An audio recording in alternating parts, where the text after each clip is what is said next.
Hello, I'm John Grom, and welcome to our 161st Right and Left Discussion Forum.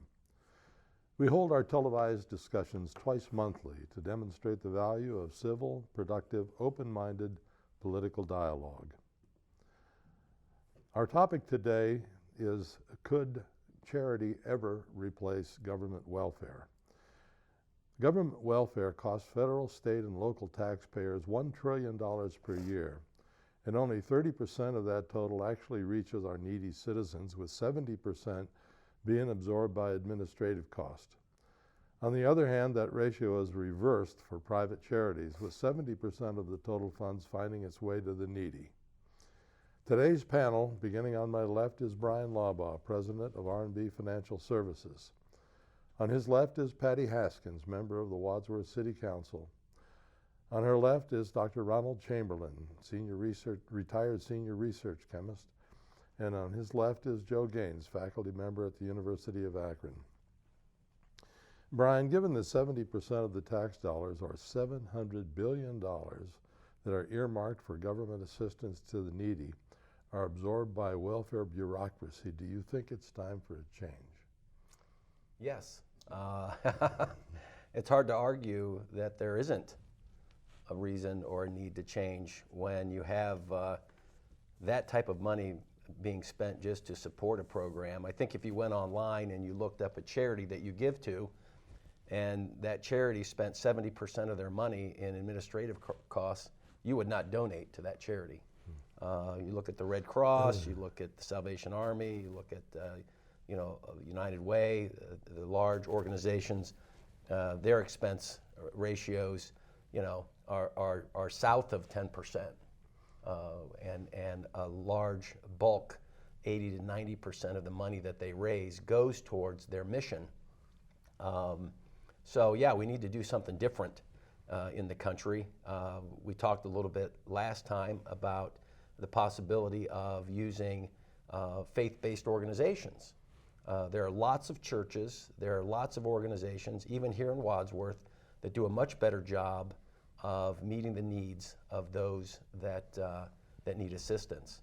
And I've always believed that the closer you have, the closer you keep your money, the more ability you have to be accountable for that. And it's easier to track, it's easier to maintain assistance for those people, getting them the help that they need. Mm-hmm. And you're closer to your donors. And exactly. And I went online and I looked up, some statistics. And what didn't surprise me, this is from a group that pulled a lot of stuff together off of the Government Accountability Office, the GAO, that everybody talks about. And for 2016, 10% of all federal welfare payments made were improperly filed or fraudulent. 24% of the negative income tax payments were considered improperly filed or fraudulent. So people file a tax return and they claim that they're supposed to receive a refund when actually they didn't have the income or they didn't qualify. A total of $77 billion in payments were found improperly filed or fraudulent. So obviously there's room for improvement, serious room for improvement.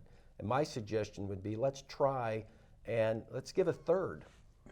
Let's carve off a third and put it into block grants and send it to local communities, especially some of these states that have a large population. Obviously they're large states. California is one of the largest states, has a large population of welfare recipients. And let's start looking at those people that are receiving housing assistance that haven't qualified for housing assistance. The statistics were pretty mind-boggling. When you look at the people, only 10% of Americans receiving housing assistance pass the requirements for housing assistance over 3 years. So I'm sorry, how many? 10%? Only 10% of Americans receiving housing assistance actually pass qualified the requirements for housing assistance. And this was the Census Bureau that put this information together. So, the sources are out there. This isn't just some group of people that are against welfare, but when you have the types of numbers and you have the people are already in place in these faith-based organizations to do a much better job. And that's with $700 billion going to make sure stuff like that doesn't happen. Exactly. 700 billion. Exactly. You know, and I'll finish with this. And this was several years ago, there was an article in the Beacon Journal about a program that the federal government had funded to help people learn how to use the computers. And they had a classroom full, I think there were 30 or 40 people. They had rented space in Akron. They had people signed up. People were coming to the class. The first time they came to class, there were no computers and there were no instructors. The second time they came to class, there was an instructor, but no computers. The third time they came to, and the third time they came to class, half the people just stopped going. They had like 10 computers and one instructor, and they were all supposed to share. Now, this was a federally funded program that was supposed to help people learn a skill to get off of welfare. Now, I would be sort of depressed if I was on welfare and went to learn a skill and wanted to get off of welfare, and showed up to class and realized that there wasn't anybody there to really teach the class. We're throwing good money after bad, and we need to make a sea change in this program to really make it effective and help these people that really need the help. Patty, Bryan thinks that we might be able to shift over to private charities to replace welfare. What do you think? I don't think that that's possible. To make, your question was, could private charities replace government welfare? You know, the government programs that we have, such as Social Security, Medicare, Medicaid, food stamps, those are to help those that are in need. We're not talking about welfare, though. That is welfare to an extent when you talk about Medicaid, for example, and/or food stamps. Yes. And these are programs that are to help the needy. And statistics that talk about the 30% are dealing, and granted that is low, but the problem with that is that when you have a program as large as a Medicaid program or as a food stamp program at a national level, there are going to be many, many people that are going to be needed to run that program, and that's one of the reasons we have a problem with that. You know, you talk about, you know, fraud in the Medicare and the welfare system. There's rampant fraud amongst charities. Now, some are wonderful. Those that are spending 80%, 100% of the money that's taken in and given to the needy. The problem is, of the 50 worst charities, their average is about 3 to 4% of the monies that are taken in that are going to that. Also, many charities are based upon, religious charities are some of the best that we have in this country, and I don't want to demean them. There's wonderful programs like, for example, Catholic Charities that are doing a wonderful job. But many also require they are aimed at people of their particular religion. Not all are as open-minded as some are, so that there becomes a need on that. So that those charities are targeted to certain groups. They're not targeted to everyone. There are long-term programs that are needed by those that are poor. The charities do not necessarily target, whether it be helping those that are coming out of rehab, which are going to need help to become members of society, or those that are coming out of prison and may need help in sustaining, you know, their lifestyle.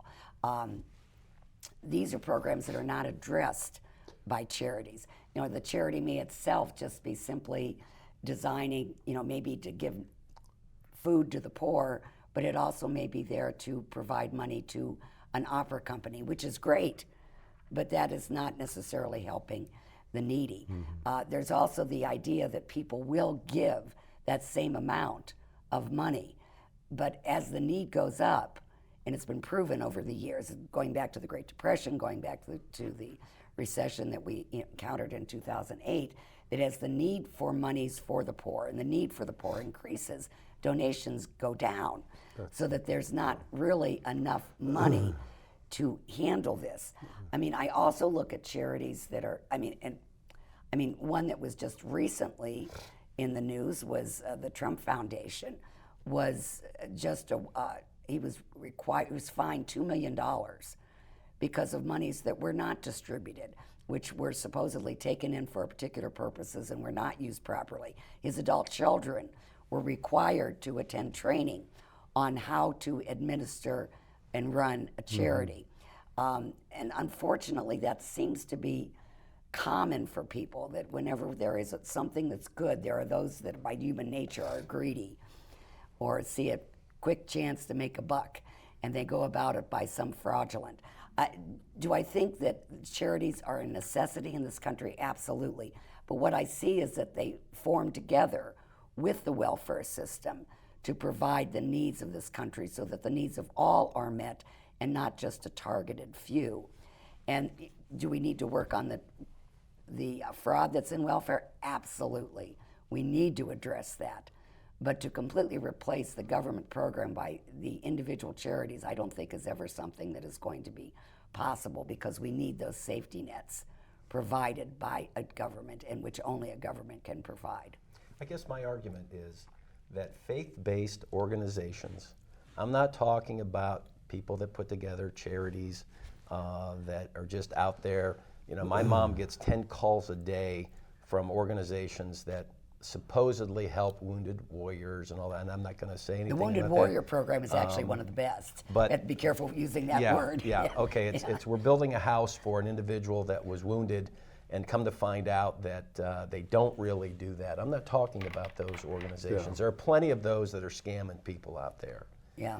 But faith-based organizations, on balance, when you look at the Salvation Army, you look at other large... United Way. You look at United Way. The you look- YMCA, you these look- are some of you our look best. at the YMCA, you look at Catholic charities.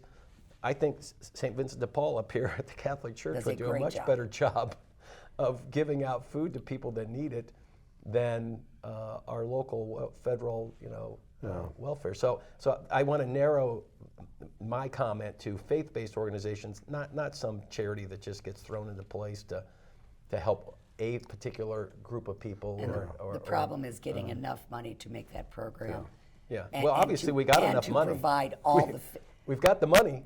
We're spending it. We're spending it. We're Yeah, spending but you're the not money. getting it by. We're not getting it. We're not getting it. People aren't donating it. Yeah, but we're That's not, the problem. We're not and getting it you're- to the end of the row. Let's just say that. Ron, would Go you ahead, like to Ron. dive into this? Yes. For, Well, John, we liberals know that the government is perfect and it needs to satisfy all needs of our. I wonder what kind of comments I get on Facebook, but something like that. Well, my thoughts are really a synthesis of these two, and thank you for your eloquence, people. This is well said today. But yeah, it's distressing to know that the 70-30 ratio in that way. I know when I donate, I go to Charity Navigator and I look up, oh geez, here's blah blah blah. They're funding it 75%. 20. I go for ones that spend 5 and 10% of their administrative costs. But let me get a little personal here now. The recession 2008 did nasty things to my 401k. It's gone. I'm on fixed income now, and my charitable giving has necessarily dropped way off, and our population is aging. Look around us here. Our population is aging. Beg your pardon. There are going to be more folks. Very much. There are going to be more folks in my situation. I can't afford anymore to donate to the charities that I did. I'm going to have government pick up the slack. Now, yeah, there isn't a bureaucracy in the world that can't stand trimming and reevaluating and trying to make efficient. And our government is certainly no exception to that. So we need to do that. We need to work at that. We need to talk to our legislators. We need to try to get them to trim the fat somehow. That's going to be hard to do with our pork barrel system that existed in this country since it started. Very difficult to do. Is the money going to be there on local charities? No, as Patty says, I don't think it's going to be there. Guys like me can't really put it there that much anymore. Faith-based organizations are fantastic. One of the reasons I joined the Mennonite Church many years ago was not only the peace stance, but this is a group, even locally, that's out there helping with that sort of thing. There's an organization called MDS, Mennonite Disaster Service. Tornado comes through your town. Mennonite Disaster Service goes there and helps you rebuild. I've been on a couple of those projects. It's fantastic that this kind of thing can happen in the local level and on a regional and on a national and international level too, because our church, small as it is, and we're basically a sect, spend a lot of money outsiders. There's a lot of volunteer hours, doing that. But me personally, I can't do it anymore. I'm going to have to rely on some of my fellow citizens. You've done your job. Pardon me? Let's face it, we're on the back nine. Oh, absolutely. We've done it. Absolutely. I just have to add, because maybe I didn't explain myself well. I'm not saying that charities, faith-based charities, have to do more. I'm saying we take the money that we're being taxed and sent to the federal level, block grant it back to faith-based, send $500 million to the Mennonite disaster. So you would still collect the same amount of money. Giving money. Exactly. Giving, but then yeah. who administers that? The faith-based organization. Okay. The faith-based organization. The government comes in and says, you know what, we really don't do a great job of, and we can look at FEMA and some of the debacles they've had. Let's give $500 million to the Mennonite disaster relief you talk about fund. the third rail of politics, giving government money to religious organizations. Well, they're not doing a good job with it, and let them go in. I mean, our church has the Helping Hands program, and we've gone into communities. We've been right there with the Red Cross. What's to say that you can't carve off some and do it with a faith-based organization? I'm not saying that charity has to pick up all the slack. Yeah, I understand okay. that. You see what I'm saying? And I agree. And I think that's probably a step, a necessary step, or something that could be tried in terms of this reform of the government bureaucracy. Right. Just Right. that way. Right. I certainly agree. So I just want to make sure we're clear. I'm not saying give that we Joe a do away chance with here. welfare, but We keep talking about charity as the money. But what about time? And we put time into it to help out people. Somebody did a survey on that and found out that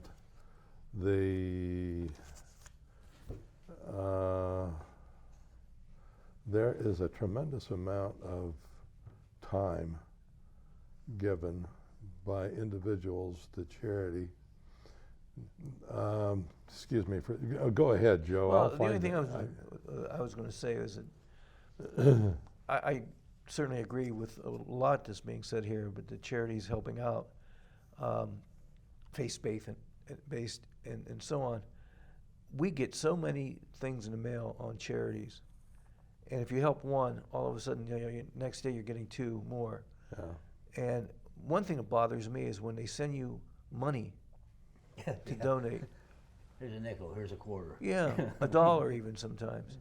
I mean, why don't they just keep it? So I'm wondering how these charities are so organized, how good they are, really.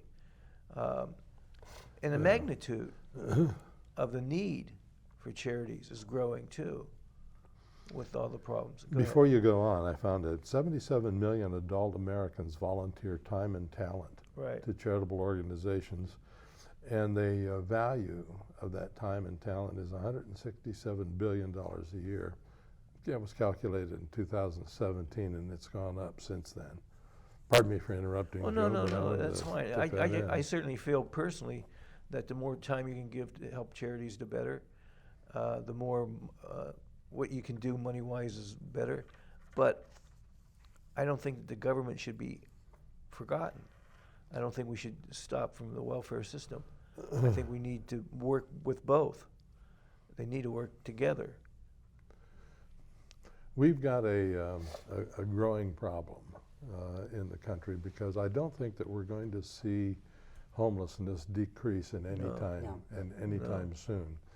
There are over 1 million homeless people in this country right now, and that I think that you can chalk part of that up to an irresponsible FDA, Food and Drug Administration, for telling physicians to feel free to go ahead and prescribe opioids for pain, and that a lot of people got hooked. Sure. Because of that. It was 1995, up until the early 90s, physicians were just very reluctant to prescribe opioids for fear of addiction. They knew. But in 1995, Dr. Curtis Wright, the team medical review officer for the FDA, recommended approval of Purdue Pharma's OxyContin for moderate to severe pain. Oddly enough, 2 years later, he went to work for pharma.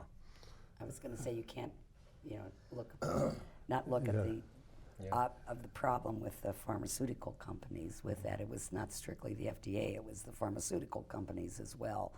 that Well, pushed those. they produced the stuff. And Well, for even a recently, large 2 profit. years ago, when my wife had hip replacement, when she left the hospital, they gave her 100 OxyContin tablets. I remember 100. that. Yeah, you told us that. But she wouldn't have had that in 1994. No. And she didn't take any of them, but. But Yeah. when you think about the growth, though, of our need for public assistance, whether it's charity or federal government, it's going to be growing. Certainly. There's no way in the world for us to stop this juggernaut that is the opioid epidemic. And not just in the United States either, but in many other countries too, it's growing. Yeah. Well, and I think you have to also look at housing and urban development and what they have done, and I think lack of what they have done recently to help in those What's in that? that capacity. Yeah. Hard. Yeah. Yeah. I had a personal experience last week with this. I had a little elbow outpatient surgery done to clean up some stuff in there. And I had a choice. The anesthesiologist said, don't touch it too much. But I opted for a device. It's called On-Q. I don't know if you've heard about this, but it's a little ball and it has medication that numbs the appendage. And they put a catheter in, and I could control it. And it had so much medication. Wow. It's not an opioid. I didn't take any of the narcotics that they prescribed. They gave me like 10 pills to go home with. But it lasted about 3 days, and after the 3 days, I was just pretty much taking an over-the-counter, like an Aleve or Tylenol. a Tylenol or something like that. So they're actually doing something about that, and that seems to be a better program than sending somebody home with 100 Right. 100 pills They have to started take to address that. or something like that. And I'm not putting my surgery up there with a knee replacement or something like that, but I've had a fair amount of surgeries and And you experienced had those that type of done things. at Wadsworth? I did. I had that done at Suma, Wadsworth. so put that plug out there. I'm telling you. For that facility. I will tell you this. I would go there. I have a lot of experience with surgeries. I've been to the Crystal Clinic. I've been to the Cleveland Clinic. They did a wonderful job there. The staff was very polite and compassionate. I would go there again and again. So yeah, it was a very good experience. So they are doing some things about this at the source. They're not sending people home with. I haven't had any problems with surgery, but every time I go to the doctor for Parkinson's, they give me another type of pill. I mean, this thing is filled. Yeah. I take approximately, I think I figured out like about 15 pills a day. Wow. Because of the Parkinson's. Yeah. Now, does it help? I can't really tell you. I don't even know what half of them do. Yeah, right. One of you mentioned, when talking about the charities too, is I think when you mentioned like if you have a tornado, disaster Right. relief, and the charities have done wonderful things. There was that one chef, and I can't think of his name, who prepared meals for people, who just took, went down there and did that. But there is so much that the government provides as far as loans to rebuild, just the millions of dollars that gets poured in, and charities simply would be overwhelmed, would not be able to do this. Does the government get political though? Well, the government can get political, and that's kind of been shown, but that's kind of a different topic. Did you see the report about the aid that went to Puerto Rico? Yeah. That for the hurricane relief? They found it in a warehouse. Yeah. Multiple warehouses. And now the question is who's Yeah. been selling it? And Yeah. Yeah, well, so and forth. there was question about how much aid was actually sent to Puerto Rico in the first Right. place, and the delay as opposed to the attention that was paid to Houston. I wanted to wrap up a little bit here on the opioid epidemic, and we started talking about what might have started causing it, but a couple of other things. There was a lawsuit in California where a physician was sued for not properly treating pain, and it was successful. It cost his insurance company a lot of money. Then the California Medical Board publicly reprimanded the physician for failing to provide adequate pain. The Federal Center for Medicare and Medicaid Services declared willingness to charge with fraud any healthcare provider who accepted payment for providing adequate pain treatment while failing to do so. That's an interesting judgment on that, failing to do so. But the doctors were first reluctant to provide pain, and now they're a pain medication, but now they're afraid not to. Anyway, thank you very much, folks. Maybe that will wrap up our welfare conversations.